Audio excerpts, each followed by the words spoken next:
Good morning, everybody. Myself, Komal Sahani, Senior Lecturer, CTTM, Government Women's Polytechnic College, Ajmer, third year, Subject Theory of Fashion 3, Subject Code CT303 Theory and Tutorial, Unit number 5, Brief Knowledge of the Following, Part 1, 4, and the subtopic is 5.1 Fashion Trends. Now, today's key content is the customer behavior and segmentation and points to be considered in the customer behavior and segmentation and trend forecasting and target market. Now, first of all, we're going to go through the customer behavior and segmentation. The customer behavior and segmentation is the commercial fashion design and retailing starts and ends with the customer. The customer is at the center of all the design developments, and simply put, the fashion business is the creation, interpretation, and development of ideas to suit customers' need. It is vital to keep this in mind. The customer behavior and consumer spending pattern drive the fashion industry. ग्राहक व्यवहार और विभाजन वाणिज्यिक fashion design और फुटकर बिक्री ग्राहक के साथ शुरू और समाप्त होती है। ग्राहक सभी डिज़ाइन विकासों के केंद्र में है और सीधे शब्दों में कहें तो फैशन व्यवसाय ग्राहकों की आवश्यकताओं के अनुरूप विचारों की रचना, व्याख्या और विकास है।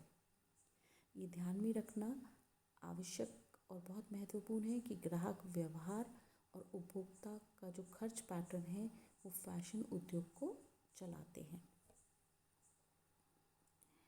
अब कस्टमर बिहेवियर और सेगमेंटेशन से संबंधित कौन से बिंदुओं पर विचार किया जाना आवश्यक है, ये पॉइंट्स टू बी कंसिडर्ड, वो हम पहले इंग्लिश में पढ़ेंगे and then will going to understand in Hindi.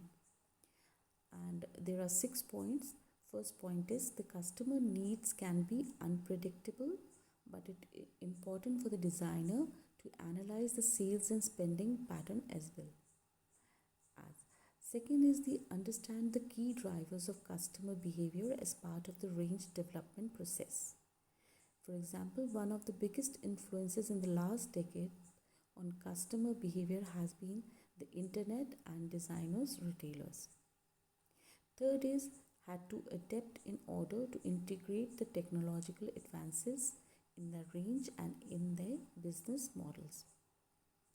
Then the fourth point is developing the bespoke products in fashion design and producing the clothing that is suitable for the customers at the right price, and it is a continual challenge for fashion brands and retailers.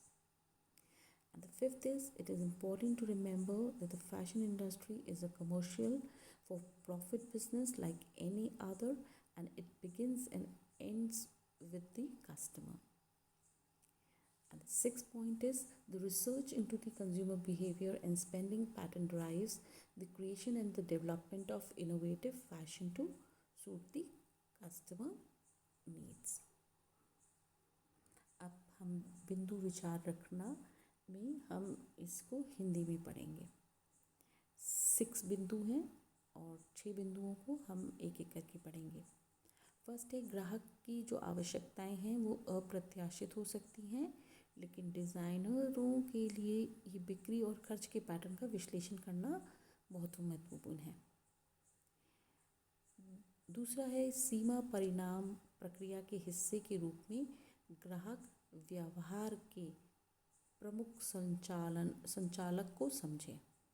उदाहरण के लिए ग्राहक का व्यवहार पर पिछले 1 दशक में सबसे बड़ा प्रभाव इंटरनेट और डिज़ाइनरों और फुटकर विक्रेताओं का रहा है। तीसरा बिंदु है कि अपनी सीमाओं में और अपने व्यापार मॉडल में तकनीकी विकास को एकीकृत करने के लिए और अनुकूलित करने के लिए किया जाता है।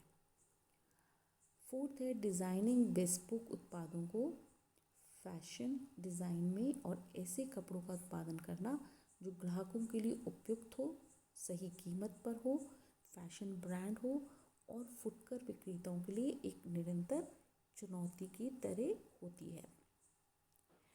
फिफ्थ, ये याद रखना बहुत महत्वपूर्ण है कि फैशन उद्योग किसी भी अन्य की तरह एक व्यावसायिक लाभ के लिए व्यवसाय है और ये ग्राहक के साथ प्रारंभ होता है और उसी के साथ ही समाप्त हो जाता है। और छठा बिंदु है कि उपभोक्ता व्यवहार और खोज पैटर्न में खोज ग्राहक की ज़रूरतों के अनुरूप नवीन फैशन के निर्माण और विकास को प्रेरित करता है। अब हम आते हैं ट्रेंड फोरकास्टिंग, यानी कि ट्रेंड का पूर्व अनुमान लगाना।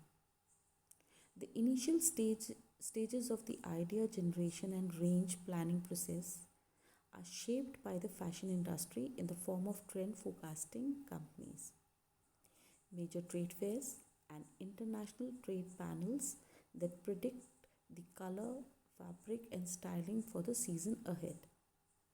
Trend forecasting is a vital part of the fashion design process and it provides the fuel in the fashion engine.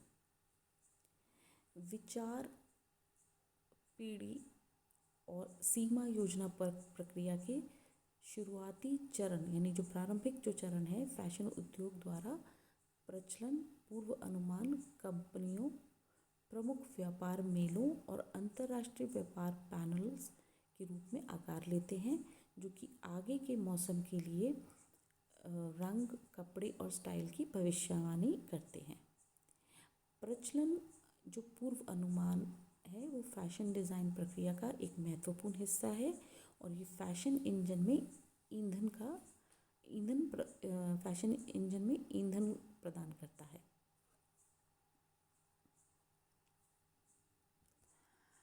Professional trend forecasters provide an invaluable service to fashion retailers and brands, many of whom simply do not have sufficient time or resources to undertake this work in-house. Forecasters employ the creative marketing and design consultants to predict the trends and gather the informations for the fashion industry. These consultants will travel the globe seeking out the concepts and the trends that are taken from a wide range of sources such as music, street styles, art, exhibition, architecture and interior designs. अब यहाँ पे professional जो trends फोरकास्टर्स होते हैं वो बहुत अपनी valuable जो सेवाएं होती हैं, इनवैल्यूबल सेवाएं होती हैं, वो फैशन प्रोवाइड करते हैं फैशन डिज़ाइनर्स को। तो और जो उनके सोर्सेज होते हैं वो जैसे स्ट्रीट स्टाइल्स में, आर्ट में, एग्जीबिशन, आर्किटेक्चर्स, इंटीरियर डिज़ाइंस के माध्यम से ज्ञात करते हैं।